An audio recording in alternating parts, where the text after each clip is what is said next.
မင်္ဂလာပါဖူထိုးပိုင်းဆိုလိုက်မှာဒီနေ့မှာတော့ဝက်ဥချိုလေးကိုအိမ်မှာပဲရတာရှိပြီးလို့ပြင်စားမယ်ဆိုတော့ဆိုလိုက်ရဲ့နီးလေးနဲ့တူရအောင်ပြီးတော့မှဖြစ်ပါတယ်ရှင်ဒါကတော့အချင်းဖြော်မဲပေါင်းပစ္စည်းလေးတွေပါရေပြီးစိမ်းရဲ့စက်တုံပြူရဲ့ရှမ်းနိုင်ရဲ့တမယာရေးရဲ့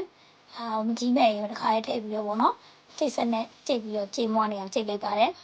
ဒါကတော့ကြိတ်ပြီးလို့ရလာတဲ့အနေထားလေးကိုအိုးထဲကိုထည့်ပြီးတော့တခါလေးဂျိုလိုက်ပါတယ်ရတာအတွက်ချင်းထဲမှာဆိုရင်တော့စားရဲ့တကြားရဲ့ချုံမုံနိုင်ငယ်ကိုထည့်ပြီးတော့ဒီမှာဂျိုလိုက်ပါတယ်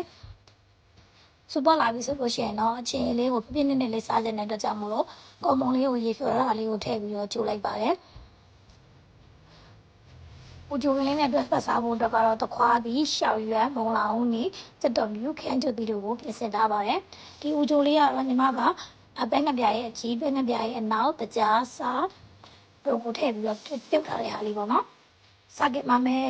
ဟိုရဲပူလာပြီဆိုလို့ရှိရင်တော့ဦးချိုလေးရဲ့စက်တုံပြူလေးရဲ့သူနဲ့တွေ့စားဖို့အတွက်ရုံးမရည်သေးလေးတွေကိုထည့်ပြီးတော့กินပါမယ်ဒီချိန်မှာမီးပြင်းနဲ့မกินပါနဲ့နော်မီးလေးနဲ့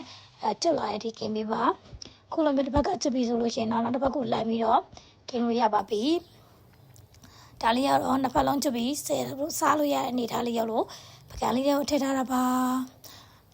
ခုဆိုရင်တော့စင်စားသုံးလို့ရတဲ့ဦးချိုကင်လေးရရှိပါပြီဟောဒါနဲ့လीနော်ဒီ